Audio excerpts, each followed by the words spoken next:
अब एक बहुत कॉमन क्वेश्चन है कि ऑस्टियोपोरोसिस और ऑस्टियोआर्थराइटिस में क्या डिफरेंस है।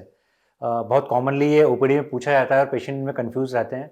तो आज मैं आपको बताऊंगा कि क्या ऑस्टियोपोरोसिस है, ऑस्टियोआर्थराइटिस से कैसा डिफरेंस है और किस कारण से ये होता है और क्या इसके उपाय हैं।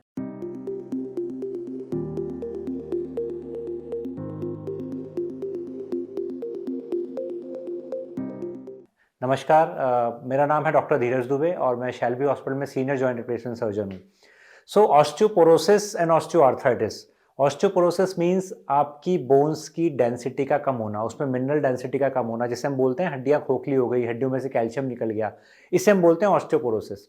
And other one is osteoarthritis.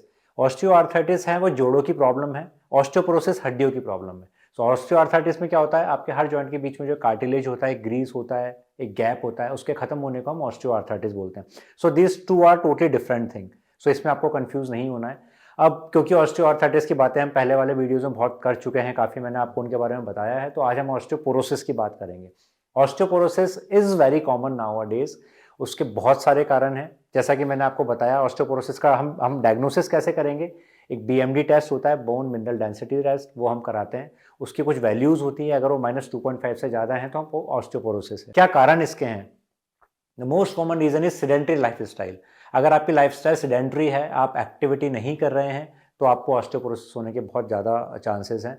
Sunlight का एक्सपोजर अगर आपका नहीं है तो विटामिन डी सिंथेसिस कम होगा, तो अगेन ऑस्टियोपोरोसिस के चांसेस ज़्यादा हैं। अगर आप कैल्शियम रिच डाइट कम ले रहे हैं, आप डेयरी प्रोडक्ट्स का कंजप्शन कम कर रहे हैं, तो आपको ऑस्टियोपोरोसिस होने के चांस ज़्यादा हैं। फीमेल्स में स्पेशली आफ्टर मीनोपॉज, जब हार्मोनल चेंजेस होते हैं, तो उससे ऑस्टियोपोरोसिस भी बढ़ जाता है। सो ये कुछ चीज़ें हैं, कुछ मेडिसिन्स भी इस तरह की होती हैं, अगर वो लॉन्ग टर्म चल रही हैं तो उनसे भी ऑस्टियोपोरोसिस होता है। तो ये कुछ चीज़ें हैं, अब मैंने आपको जो बताई कि इस कारण से ऑस्टियोपोरोसिस हो सकता है। आपको इनको इनको रोकने के क्या उपाय हैं, क्या आप डेली रूटीन में फॉलो करें कि आपको ऑस्टियोपोरोसिस से बचा जा सके या इसे डिले करा जा सके। जैसा कि मैंने बताया, sedentary lifestyle is the most common cause of osteoporosis. So you have to be active. आप फिजिकली एक्टिव रहें। आप सिर्फ वॉकिंग वगैरह नहीं, आपको थोड़ी बहुत वेट ट्रेनिंग भी करनी होगी, आपको कुछ मसल्स एक्सरसाइजेज भी करनी होगी, सो दैट आपकी बोन्स में कैल्शियम का डिपोजिशन हो सके। So first one is exercise, second one is sunlight exposure, third, अगर आपको मीनोपॉज हो गया है फीमेल्स में तो उसके बाद कुछ हार्मोनल थेरेपीज होती हैं, वो आपको लेनी है। फोर्थ, आपको डेयरी प्रोडक्ट्स का कंजप्शन थोड़ा सा बढ़ाना है। अगर आप ये सब चीज़ें फॉलो करते हैं तो आप बहुत हद तक ऑस्टियोपोरोसिस से बच सकते हैं।